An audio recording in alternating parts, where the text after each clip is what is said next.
베델로 올라가라. 창세기 35장부터 37장까지. 상실 속에서 다시 일어서는 믿음, 그리고 꿈을 이루시는 하나님. 여러분, 안녕하십니까? 오늘도 하나님의 말씀 앞에 나아온 여러분을 진심으로 환영합니다. 우리 인생에는 누구나 돌아가야 할 자리가 있습니다. 다시 세워야 할 믿음이 있습니다. 그리고 반드시 붙들어야 할 약속이 있습니다. 오늘은 창세기 35장부터 37장까지의 말씀을 함께 나누겠습니다. 야곱이 야곱에서 이스라엘로 완전히 변화되는 이야기, 그리고 요셉의 꿈이 시작되는 놀라운 장면들입니다. 이 이야기 속에는 돌아봄과 회복이 있습니다. 눈물과 소망이 있습니다. 그리고 미래에 대한 하나님의 확실한 약속이 있습니다. 시작 전 구독과 좋아요 부탁드립니다. 이제 마음을 깊이 가라앉히시고 하나님이 오늘 우리에게 하시는 말씀을 들으시기 바랍니다. 창세기 35장 베델로 올라가는 야곱. 하나님이 야곱에게 이르시되 일어나 베델로 올라가서 거기 거주하며 내가 내 형 에서의 낯을 피하여 도망하던 때에 내게 나타났던 하나님께 거기서 제단을 쌓으라 하신지라. 야곱이 이에 자기 집안 사람과 자기와 함께한 모든 자에게 이르되 너희 중에 있는 이방 신상들을 버리고 자신을 정결하게 하고 너희들의 의복을 바꾸어 입으라. 우리가 일어나 베델로 올라가자. 내 환난 날에 내게 응답하시며 내가 가는 길에서 나와 함께 하신 하나님께 내가 거기서 제단을 쌓으려 하노라 하매 그들이 자기 손에 있는 모든 이방 신상들과 자기 귀에 있는 귀고리들을 야곱에게 주는지라. 야곱이 그것들을 세겜 근처 상수리 나무 아래에 묻고 그들이 떠났으나 하나님이 그 사면 고울들로 크게 두려워하게 하셨으므로 야곱의 아들들을 추격하는 자가 없었더라. 야곱과 그와 함께 한 모든 사람이 가나안 땅 루스 곧 베델에 이르고 그가 거기서 제단을 쌓고 그곳을 엘베델이라 불렀으니 이는 그의 형의 낯을 피할 때에 하나님이 거기서 그에게 나타나셨음이더라. 리브가의 유모 드보라가 죽음에 그를 베델 아래에 있는 상수리나무 밑에 장사하고 그 나무 이름을 알론 바굿이라 불렀더라. 야곱이 밧단 아람에서 돌아오매 하나님이 다시 야곱에게 나타나사 그에게 복을 주시고 하나님이 그에게 이르시되 내 이름이 야곱이지만은 내 이름을 다시는 야곱이라 부르지 않겠고 이스라엘이 내 이름이 되리라 하시고 그가 그의 이름을 이스라엘이라 부르시고 하나님이 그에게 이르시되 나는 전능한 하나님이라. 생육하며 번성하라 한 백성들의 총회가 내게서 나오고 왕들이 내 허리에서 나오리라. 내가 아브라함과 이삭에게 준 땅을 내게 주고 내가 내 후손에게도 그 땅을 주리라. 하시고 하나님이 그와 말씀하시던 곳에서 그를 떠나 올라가시는지라.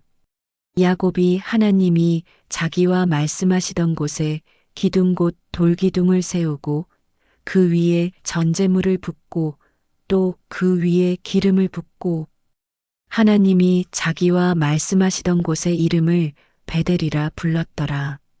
그들이 베델에서 길을 떠나 에브랏에 이르기까지 얼마간 거리를 둔 곳에서 라헬이 해산하게 되어 심히 고생하여 그가 난산할 즈음에 산파가 그에게 이르되 두려워하지 말라.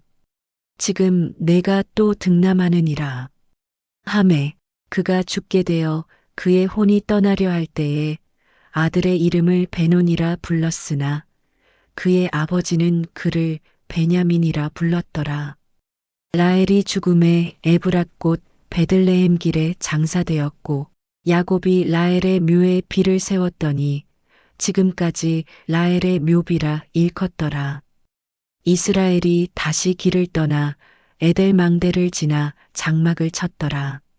이스라엘이 그 땅에 거주할 때에 르우벤이 가서 그 아버지의 첫 비라와 동침함에 이스라엘이 이를 들었더라. 야곱의 아들은 12이라. 레아의 아들들은 야곱의 장자 르우벤과 그 다음 시므온과 레위와 유다와 이사갈과 스불론이요. 라헬의 아들들은 요셉과 베냐민이며 라헬의 여종 비라의 아들들은 단과 납달리요.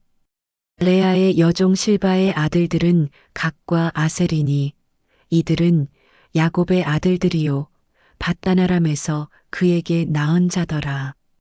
야곱이 기랴사르바의 마므레로 가서 그의 아버지 이삭에게 이르렀으니 기랴사르바는 곧 아브라함과 이삭이 거류하던 헤브론이더라. 이삭의 나이가 180세라. 이삭이 나이가 많고 늙어 기운이 다함에 죽어 자기 열조에게로 돌아가니 그의 아들 에서와 야곱이 그를 장사하였더라. 창세기 35장 해설과 묵상. 베델로 올라가라는 하나님의 음성. 세겜에서 일어난 끔찍한 사건 이후 야곱은 깊은 두려움에 사로잡혀 있었습니다. 디나 사건으로 시므온과 레위가 세겜 사람들을 죽였고 이제 주변 민족들이 복수할까봐 걱정이 컸습니다. 바로 그때 하나님이 말씀하십니다. 일어나 베델로 올라가라. 베델, 이곳은 야곱에게 특별한 의미가 있는 곳입니다. 20년 전 형 에서를 피해 도망가던 밤 돌베개를 베고 잠들었던 그곳. 하늘 문이 열리고 천사들이 오르내리던 그곳. 하나님이 처음으로 야곱과 만나주신 그곳. 하나님은 야곱을 두려움의 자리에 그냥 두지 않으십니다. 다시 은혜의 자리로, 처음 만남의 자리로 부르십니다. 야곱은 온 가족에게 말합니다. 이방 신상들을 버리고 자신을 정결하게 하라. 이것은 단순한 정리가 아닙니다. 이것은 신앙의 회복입니다. 마음의 우상들을 제거하는 것입니다. 얼마나 많은 이방 신상들이 나왔는지 모릅니다. 그동안 하나님 외에 의지했던 것들, 하나님보다 더 사랑했던 것들이 있었던 것입니다. 야곱은 그 모든 것들을 세겜 근처 상수리 나무 아래 묻어버립니다. 완전히 끝내버립니다. 그리고 베델에 도착해서 제단을 쌓습니다. 그곳을 엘베델이라 부릅니다. 하나님의 집의 하나님이라는 뜻입니다. 하나님은 다시 야곱에게 나타나십니다. 그리고 중요한 선언을 하십니다. 내 이름을 다시는 야곱이라 부르지 않겠고 이스라엘이 내 이름이 되리라. 야곱에서 이스라엘로의 완전한 변화가 이루어집니다. 속이는 자에서 하나님과 겨루어 이긴 자로, 두려워하는 자에서 하나님을 경험한 자로. 이름의 변화는 정체성의 변화입니다. 존재의 변화입니다. 운명의 변화입니다. 하나님은 또한 약속을 새롭게 하십니다. 생육하며 번성하라. 한 백성과 많은 백성이 내게서 나고 왕들이 내 허리에서 나오리라. 아브라함과 이삭에게 주신 그 약속이 이제 야곱에게, 이스라엘에게 확실히 전달됩니다. 베델의 의미. 베델은 우리에게 무엇을 말해줍니까? 첫째, 하나님은 우리가 실패했을 때 버리지 않으신다는 것입니다. 야곱은 완벽하지 않았습니다. 아들들도 큰 실수를 했습니다. 그러나 하나님은 여전히 그들을 부르십니다. 둘째, 하나님은 우리를 원점으로 돌려서 새롭게 시작하게 하신다는 것입니다. 베델은 야곱의 원점이었습니다. 처음 하나님을 만났던 자리였습니다. 거기서 다시 시작하라고 하십니다. 셋째, 진정한 변화는 내면의 정리에서 시작된다는 것입니다. 이방 신상을 버리고 정결하게 하는 것. 이것이 신앙 회복의 시작입니다. 넷째, 하나님은 약속을 지키시는 분이라는 것입니다. 20년이 지났지만 하나님의 약속은 변하지 않았습니다. 오히려 더 구체적으로, 더 확실하게 주어집니다. 창세기 35장 삶의 적용. 나의 베델을 찾아서. 여러분에게 베델은 어디입니까? 처음 하나님을 만났던 자리는 어디입니까? 처음 눈물로 기도했던 그 순간은 언제입니까? 하나님이 확실히 응답해 주셨던 그때는 언제입니까? 혹시 지금 여러분의 신앙이 메말라 있습니까? 기도가 형식적이 되었습니까? 예배가 의무적이 되었습니까? 말씀이 감동을 주지 못합니까? 그렇다면 하나님이 오늘 말씀하십니다. 베델로 돌아가라. 당신의 처음 사랑으로 돌아가십시오. 당신의 처음 간증으로 돌아가십시오. 당신의 처음 헌신으로 돌아가십시오. 그때 하나님이 지금보다 멀리 계시지 않으셨습니다. 그때의 그 하나님이 지금도 동일하게 살아계십니다. 버려야 할 우상들, 야곱 가족이 버린 이방 신상들처럼 우리도 버려야 할 것들이 있습니다. 하나님의 자리에 앉아 있는 것들 말입니다. 돈에 대한 과도한 집착은 아닙니까? 인정받고 싶은 욕구가 너무 크지는 않습니까? 성공에 대한 강박이 있지는 않습니까? 다른 사람과의 비교로 괴로워하지는 않습니까? 세상이 주는 안정감에 너무 의존하고 있지는 않습니까? 사람들의 평가에 일일비하지는 않습니까? 이런 것들이 우리 마음의 우상일 수 있습니다. 오늘 이 시간 그것들을 세겜 상수리 나무 아래 묻어버리십시오. 완전히 포기하십시오. 하나님만이 나의 주인이 되시도록 하십시오. 이름의 변화를 경험하라.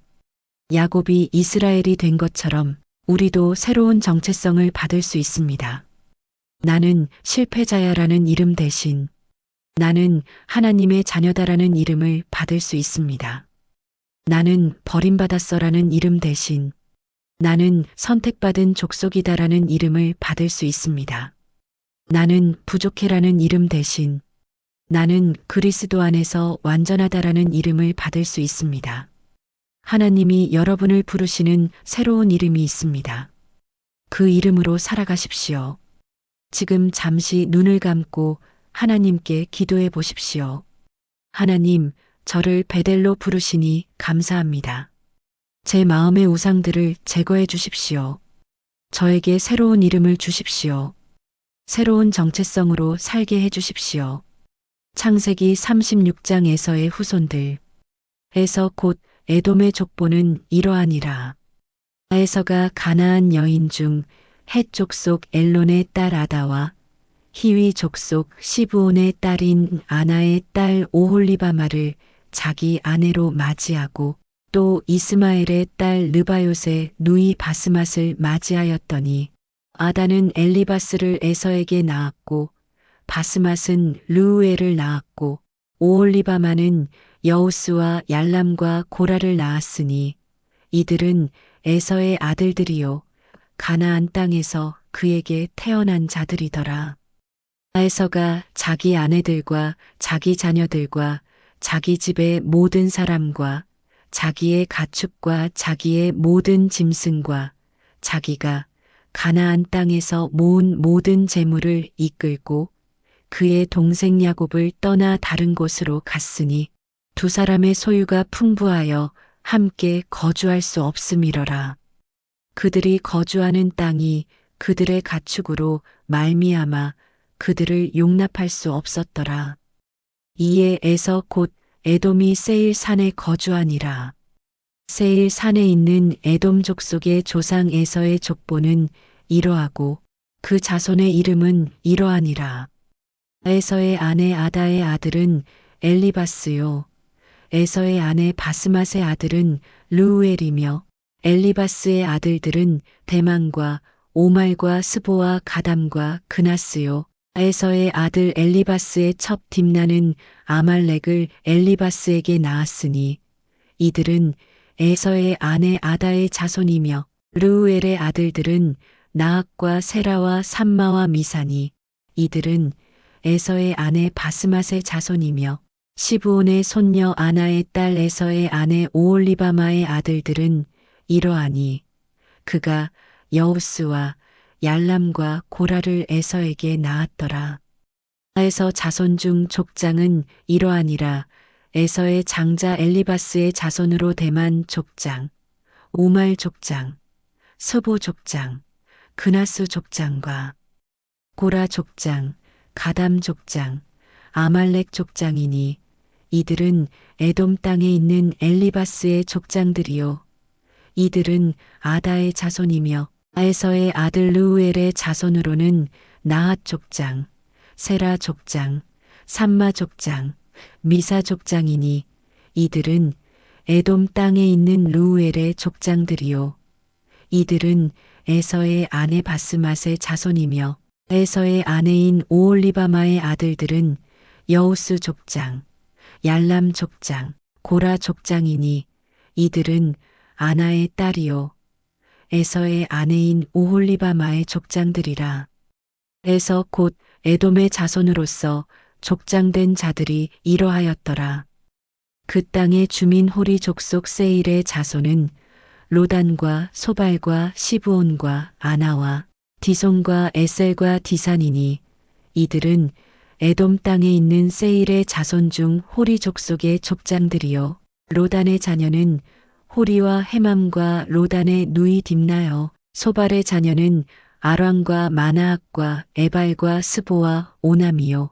시브온의 자녀는 아야와 아나며 이 아나는 그 아버지 시브온의 나귀를 칠 때에 광야에서 온천을 발견하였고 아나의 자녀는 디손과 오홀리바마니 오홀리바마는 아나의 딸이며 디손의 자녀는 햄단과 에스반과 이드란과 그란이요. 에셀의 자녀는 비란과 사아왕과 아간이요. 디산의 자녀는 우수와 아란이니 호리 족속의 족장들은 곧 로단 족장, 소발 족장, 시브온 족장, 아나 족장, 디손 족장, 에셀 족장, 디산 족장이라. 이들은 그들의 족속들에 따라 세일 땅에 있는 호리 족속의 족장들이었더라. 이스라엘 자손을 다스리는 왕이 있기 전에 에돔 땅을 다스리던 왕들은 이러하니라. 부올의 아들 벨라가 에돔의 왕이 되었으니 그 도성의 이름은 디나바며 벨라가 죽고 보스라 사람 세라의 아들 요밥이 그를 대신하여 왕이 되었고 요밥이 죽고 대만 족속의 땅의 후삼이 그를 대신하여 왕이 되었고 후삼이 죽고 부닷의 아들 곧 모압들에서 미디안 족속을 친 하닷이 그를 대신하여 왕이 되었으니 그 도성 이름은 아윈이며 하닷이 죽고 마스레가의 삼나가 그를 대신하여 왕이 되었고 삼나가 죽고 유브라데 강변 르호봇의 사울이 그를 대신하여 왕이 되었고 사울이 죽고 악볼의 아들 바알하난이 그를 대신하여 왕이 되었고 악볼의 아들 바알하난이 죽고 하달이 그를 대신하여 왕이 되었으니 그 도성 이름은 바우며 그의 아내의 이름은 모헤다벨이니 마드렛의 딸이요 메사압의 손녀더라. 에서에게서 나온 족장들의 이름은 그 종족과 거처와 이름을 따라 나누면 이러하니 딥나 족장, 아라 족장, 여대 족장, 오홀리바마 족장, 엘라 족장, 비논 족장, 그나스 족장, 대만 족장, 밉살 족장, 막디엘 족장, 이람 족장이라. 이들은 그 구역과 거처를 따른 에돔 족장들이며 에돔 족속의 조상은 에서더라. 창세기 36장 해설과 묵상. 에서의 번영과 분리. 36장은 언뜻 보면 지루한 족보처럼 보입니다. 그러나 이 족보는 우리에게 중요한 메시지를 전해줍니다. 에서는 야곱과 분리되어 세일 산에 거주하게 됩니다. 그 이유가 흥미롭습니다. 두 사람의 소유가 풍부하여 함께 거주할 수 없었습니다. 에서도 번영했습니다. 에서도 큰 가족을 이루었습니다. 에서도 많은 가축과 재물을 소유했습니다. 하나님은 에서를 저주하지 않으셨습니다. 에서도 아브라함의 손자였기 때문입니다. 그러나 언약의 계승자는 야곱이었습니다. 에서의 후손들은 에돔족이 되어 큰 민족을 이루었습니다. 그들에게는 족장들이 있었고 왕들이 있었습니다. 이스라엘의 왕이 있기 전에 이미 에돔에는 왕정제도가 있었습니다. 이것은 무엇을 의미합니까? 하나님의 공의와 사랑. 첫째, 하나님은 공의로우신 분이시라는 것입니다. 에서가 장자권을 팔았고 축복을 놓쳤지만 하나님은 에서를 버리지 않으셨습니다. 에서에게도 번영을 주셨습니다. 에서에게도 후손을 주셨습니다. 에서에게도 땅을 주셨습니다. 이것은 하나님의 공의입니다. 하나님은 편파적이지 않으십니다. 하나님은 모든 사람을 사랑하십니다. 둘째, 그러나 언약의 특별함도 분명히 하십니다. 야곱은 이스라엘이 되어 언약의 백성이 됩니다. 에서는 에돔이 되어 일반적인 민족이 됩니다. 언약은 특권입니다. 언약은 책임입니다. 언약은 사명입니다. 야곱의 후손들은 하나님의 백성으로서 특별한 부르심을 받았습니다. 세상의 모든 민족을 축복하는 사명을 받았습니다. 분리의 필요성. 에서와 야곱이 분리된 것은 하나님의 계획이었습니다. 때로는 분리가 필요합니다. 함께 있으면 갈등이 생기기 때문입니다. 함께 있으면 서로의 사명을 방해하기 때문입니다. 야곱은 이스라엘로서 하나님의 언약을 이어가야 했습니다. 에서는 에돔으로서 자신의 길을 가야 했습니다. 이것은 미움이나 차별이 아닙니다. 이것은 각자의 정체성을 명확히 하는 것입니다. 이것은 각자의 사명을 분명히 하는 것입니다. 하나님의 주권. 36장의 긴 족보는 또한 하나님의 주권을 보여줍니다. 하나님은 역사를 주관하십니다. 하나님은 모든 민족의 흥망성쇠를 주관하십니다. 하나님은 모든 가계를 기록하십니다. 에서의 후손들이 나중에 이스라엘과 어떤 관계를 갖게 될지 하나님은 다 아십니다. 그리고 그 모든 것을 통해 하나님의 뜻을 이루어 가십니다. 우리가 이해할 수 없는 복잡한 역사 속에서도 하나님의 계획은 정확하게 진행됩니다. 창세기 36장 삶의 적용. 선택의 결과를 받아들이기.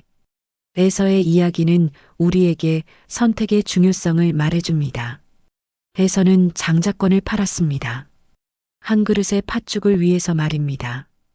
그 결과 언약의 축복을 잃었습니다. 그러나 하나님은 에서를 버리지 않으셨습니다. 에서에게도 다른 형태의 축복을 주셨습니다. 우리도 때로는 잘못된 선택을 합니다. 순간의 유혹에 넘어가서 귀한 것을 놓칩니다. 그때 낙담하지 마십시오. 하나님은 우리의 실패 이후에도 새로운 길을 주십니다. 비록 원래 계획과는 다를지라도 하나님은 여전히 우리를 사랑하십니다. 그러나 선택에는 책임이 따른다는 것도 기억해야 합니다. 우리가 선택한 대로 결과를 받게 됩니다. 그러니 신중하게 선택해야 합니다. 정체성을 명확히 하기. 에서와 야곱이 분리된 것처럼 우리도 때로는 명확한 정체성이 필요합니다. 나는 누구인가? 나는 어떤 부르심을 받았는가? 나는 어떤 사명을 가지고 있는가? 세상에는 많은 선택지가 있습니다. 많은 가치관이 있습니다. 많은 삶의 방식이 있습니다. 그러나 그리스도인인 우리에게는 분명한 정체성이 있습니다. 우리는 하나님의 자녀입니다. 우리는 왕 같은 제사장입니다. 우리는 거룩한 나라입니다. 우리는 하나님의 소유된 백성입니다. 이 정체성을 명확히 하고 살아가야 합니다. 세상과 구별된 삶을 살아야 합니다. 하나님의 백성답게 살아야 합니다. 다른 사람을 판단하지 않기. 에서도 하나님의 축복을 받았다는 사실을 기억해야 합니다. 우리와 다른 길을 가는 사람들을 무조건 정죄하지 말아야 합니다. 하나님은 다양한 방식으로 사람들을 다루십니다. 하나님의 사랑은 우리가 생각하는 것보다 훨씬 큽니다. 물론 진리는 분명히 해야 합니다. 그러나 사람을 미워해서는 안 됩니다. 구원의 길은 예수 그리스도뿐이지만 하나님의 사랑은 모든 사람에게 미칩니다. 우리는 겸손해야 합니다. 우리가 언약의 백성이 된 것은 우리가 더 좋아서가 아닙니다. 하나님의 일방적인 은혜 때문입니다. 그러므로 교만하지 말고 오히려 더 큰 책임감을 가져야 합니다. 하나님의 주권을 인정하기. 36장의 긴 족보는 우리에게 하나님의 주권을 보여줍니다. 우리가 이해할 수 없는 일들이 많이 일어납니다. 왜 좋은 사람이 고난을 당하는지, 왜 악한 사람이 형통한지 우리는 알 수 없습니다. 그러나 하나님은 모든 것을 아십니다. 하나님은 모든 것을 주관하십니다. 하나님의 계획은 완전합니다. 우리는 단편만 보지만 하나님은 전체를 보십니다. 우리는 현재만 보지만 하나님은 영원을 보십니다. 그러므로 하나님을 신뢰해야 합니다. 하나님의 주권을 인정해야 합니다. 하나님의 때를 기다려야 합니다. 지금 잠시 기도해 보십시오. 하나님, 제 선택에 책임을 지게 하시고 제 정체성을 명확히 하게 하시며 다른 사람을 사랑하게 하시고 하나님의 주권을 인정하게 해 주십시오. 창세기 37장 요셉의 꿈. 야곱이 가나안 땅 곧 그의 아버지가 거류하던 땅에 거주하였으니 야곱의 족보는 이러하니라. 요셉이 17세의 소년으로서 그의 형들과 함께 양을 칠 때에 그의 아버지의 아내들 비라와 실바의 아들들과 더불어 함께 있었더니 그가 그들의 잘못을 아버지에게 말하더라. 요셉은 노년에 얻은 아들이므로 이스라엘이 여러 아들들보다 그를 더 사랑하므로 그를 위하여 채색옷을 지었더니 그의 형들이 아버지가 형들보다 그를 더 사랑함을 보고 그를 미워하여 그에게 편안하게 말할 수 없었더라. 요셉이 꿈을 꾸고 자기 형들에게 말하매 그들이 그를 더욱 미워하였더라. 요셉이 그들에게 이르되 청하건대 내가 꾼 꿈을 들으시오. 우리가 밭에서 곡식단을 묶더니 내 단은 일어서고 당신들의 단은 내 단을 둘러서서 절하더이다.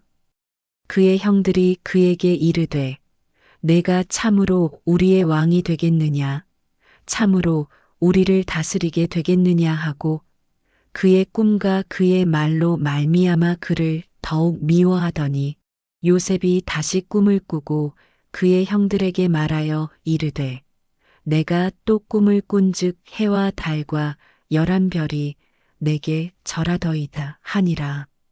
그가 그의 꿈을 아버지와 형들에게 말하매 아버지가 그를 꾸짖고 그에게 이르되 내가 꾼 꿈이 무엇이냐 나와 내 어머니와 내 형들이 참으로 가서 땅에 엎드려 내게 절하겠느냐. 그의 형들은 시기하되 그의 아버지는 그 말을 간직해 두었더라.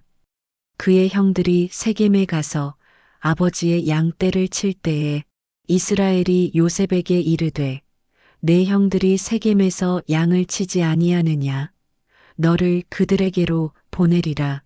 요셉이 아버지에게 대답하되 내가 그리하겠나이다. 이스라엘이 그에게 이르되 가서 내 형들과 양떼가 다 잘 있는지를 보고 돌아와 내게 말하라 하고 가를 헤브론 골짜기에서 보내니 그가 세겜으로 가니라. 어떤 사람이 그를 만난즉 그가 들에서 방황하는지라.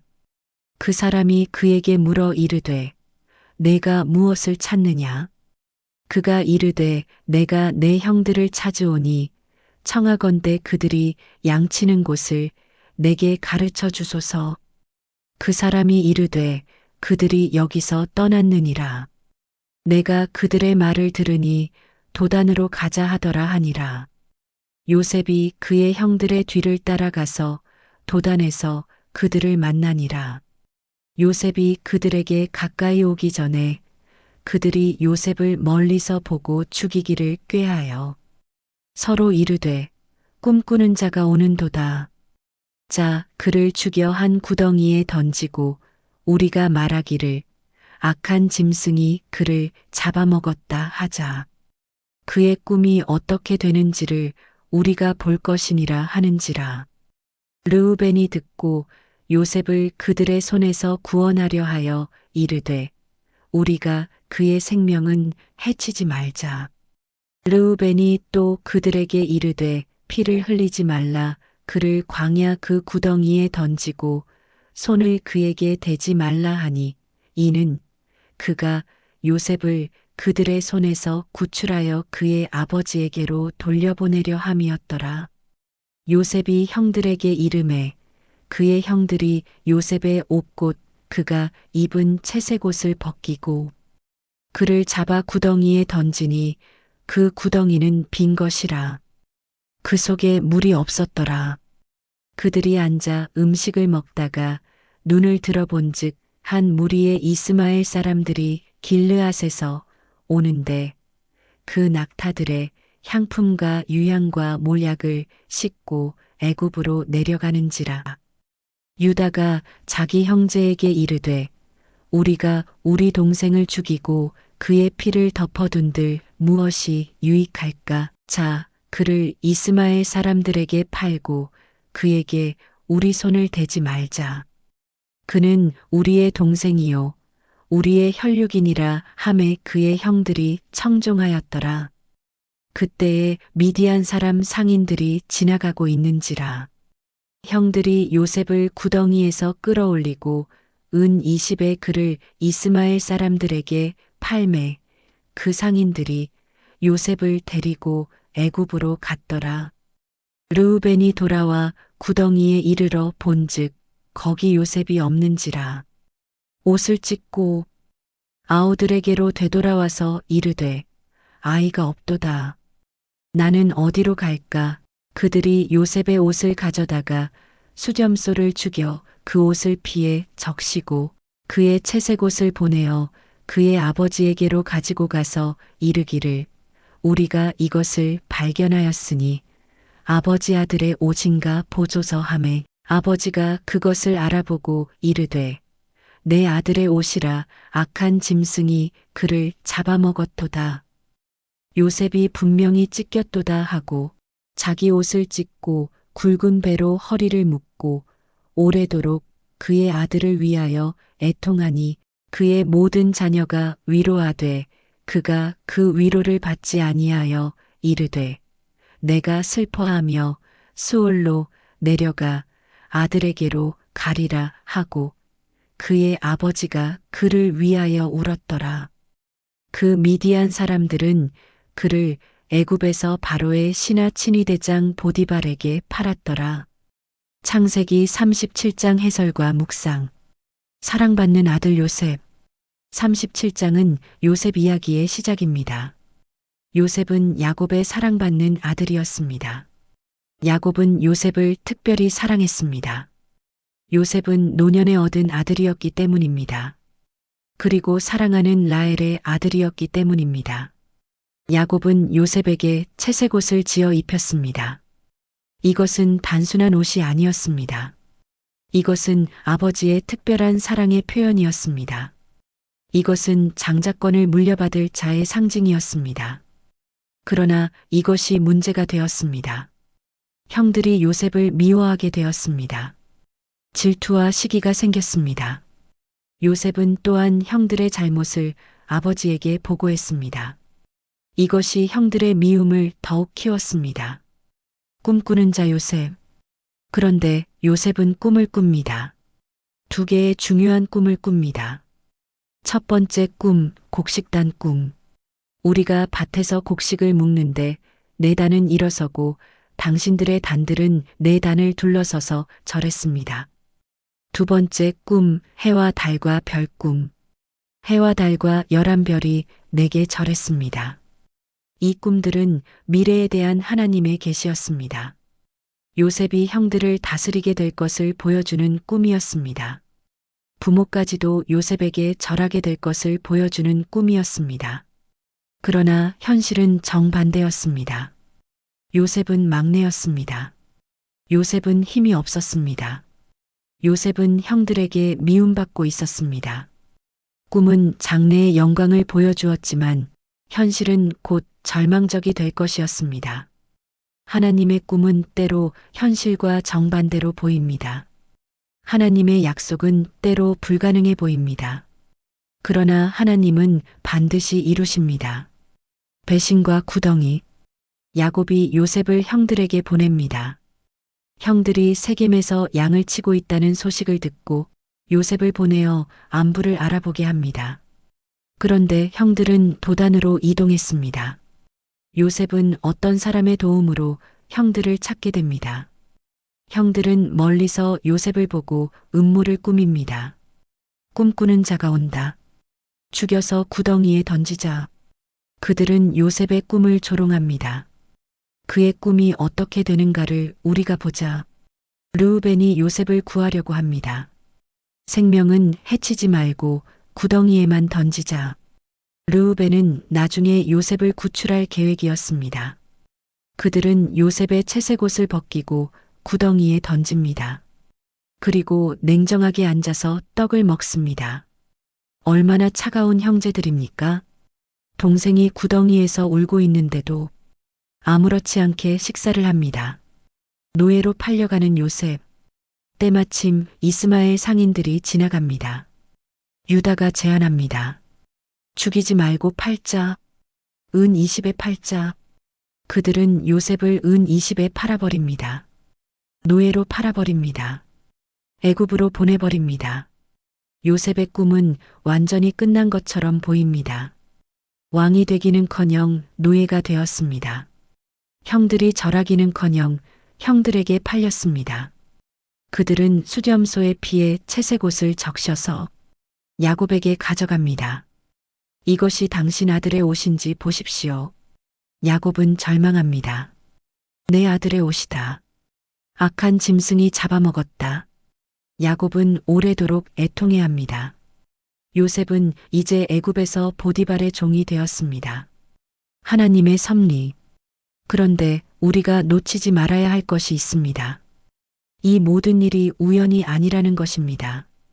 요셉이 형들을 찾아간 것, 형들이 도단으로 이동한 것, 이스마엘 상인들이 때마침 지나간 것, 요셉이 애굽으로 팔려간 것. 이 모든 것이 하나님의 계획이었습니다. 하나님은 요셉의 꿈을 이루시기 위해 이런 방법을 사용하셨습니다. 가장 절망적인 순간이 가장 희망적인 시작이었습니다. 구덩이는 패배가 아니라 통로였습니다. 노예로 팔려간 것이 오히려 높아지는 과정이었습니다. 하나님의 방법은 우리가 생각하는 것과 다릅니다. 하나님의 때는 우리가 원하는 것과 다릅니다. 그러나 하나님의 계획은 완전합니다. 창세기 37장 삶의 적용. 꿈을 잃지 말라. 요셉의 이야기는 우리에게 중요한 교훈을 줍니다. 첫째, 하나님이 주신 꿈을 잃지 말라는 것입니다. 여러분에게도 꿈이 있었을 것입니다. 하나님이 주신 비전이 있었을 것입니다. 하나님이 보여주신 미래가 있었을 것입니다. 그런데 현실이 꿈과 너무 다릅니까? 상황이 너무 절망적입니까? 꿈이 불가능해 보입니까? 요셉을 보십시오. 구덩이에 던져지고 노예로 팔려갔지만 결국 애굽의 총리가 되었습니다. 하나님의 꿈은 반드시 이루어집니다.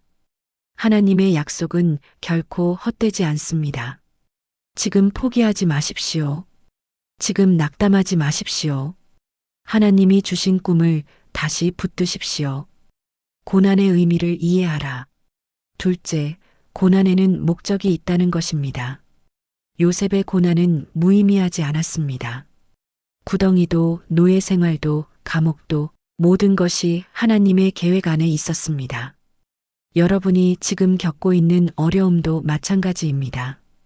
그것이 아무 의미 없는 고통이 아닙니다. 하나님이 여러분을 준비시키고 계십니다. 요셉이 애굽으로 가지 않았다면 애굽의 총리가 될 수 없었습니다. 요셉이 고난을 겪지 않았다면 형들을 용서할 수 없었을 것입니다. 하나님은 고난을 통해 우리를 빚으십니다. 하나님은 어려움을 통해 우리를 성숙시키십니다. 하나님은 시련을 통해 우리를 준비시키십니다. 지금의 고난이 미래의 축복을 위한 과정임을 믿으십시오. 하나님의 때를 기다리라. 셋째, 하나님의 때가 있다는 것입니다. 요셉의 꿈이 이루어지기까지 오랜 시간이 걸렸습니다. 13년이라는 긴 시간이 필요했습니다. 하나님의 계획은 서두르지 않습니다. 하나님의 약속은 때가 있습니다. 우리는 빨리 결과를 보고 싶어 합니다.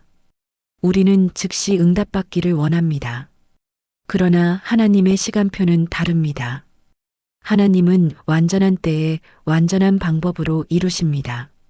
우리는 그 때를 기다려야 합니다. 우리는 그 과정을 신뢰해야 합니다. 인간관계의 지혜를 배우라.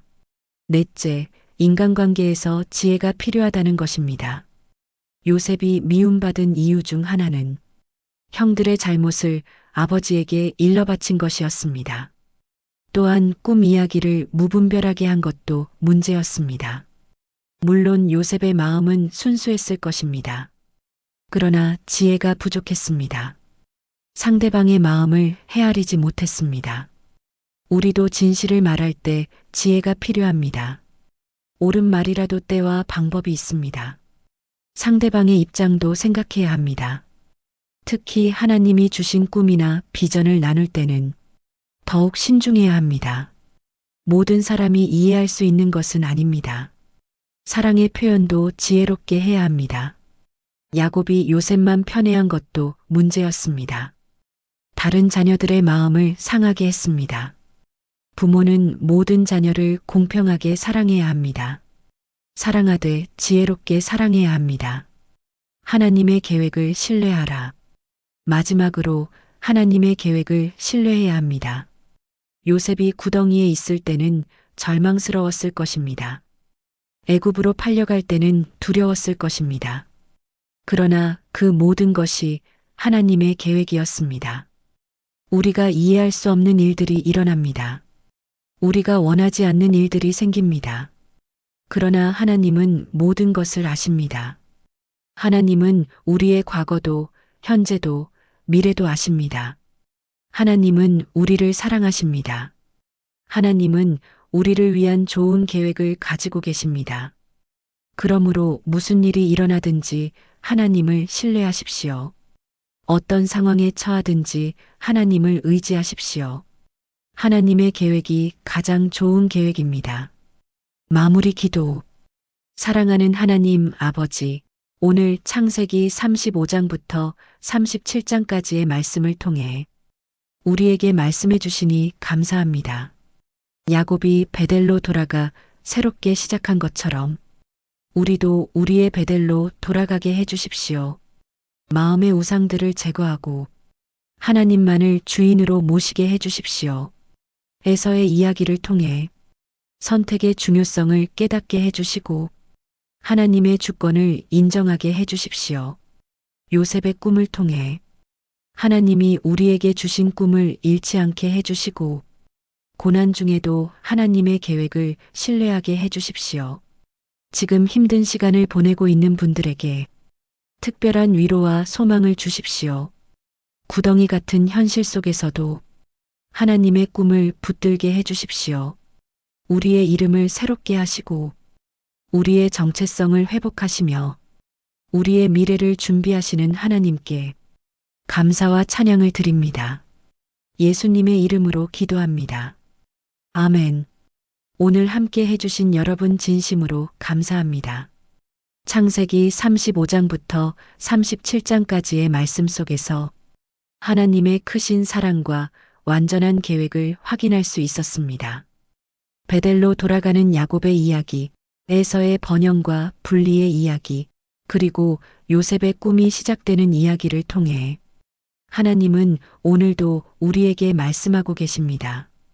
여러분의 베델이 어디인지 찾아보십시오. 여러분의 마음에 있는 우상들을 제거하십시오. 하나님이 주신 꿈을 다시 붙드십시오. 현재의 어려움이 미래의 축복을 위한 과정임을 믿으십시오. 하나님의 때가 가장 좋은 때임을 기억하십시오. 하나님의 계획이 가장 완전한 계획임을 신뢰하십시오. 다음 시간에도 계속해서 하나님의 말씀 속에서 위로와 힘을 얻는 시간을 갖겠습니다. 이 말씀이 필요한 분들과 함께 나누어 주십시오. 여러분의 작은 나눔이 누군가의 인생을 변화시킬 수 있습니다. 하나님의 은혜와 평강이 여러분과 함께 하시기를 축복합니다. 감사합니다.